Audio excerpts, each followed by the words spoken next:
Hello friends, हमारे YouTube channel में आप सभी का स्वागत है। फ्रेंड्स, हमारा सफ़र अमेठी रेलवे स्टेशन से शुरू होगा। तो फ्रेंड्स, मैंने फेमस जगह को आप सभी को दिखाएंगे, जो फेमस जगह है।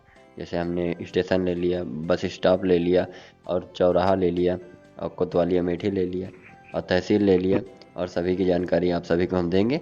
तो फ्रेंड्स, हमारे चैनल पर लास्ट तक बने रहें, और जो जगह छूट गई हो हमारे कमेंट्स बॉक्स में ज़रूर बताएं। जो जगह छूट गई है उसे कमेंट बॉक्स में ज़रूर बताएं, हम उस पर रिलेटेड वीडियो फिर बनाएंगे। और हमारे वीडियो पर लास्ट तक बने रहें। तो वीडियो को हम शुरू करते हैं फ्रेंड्स।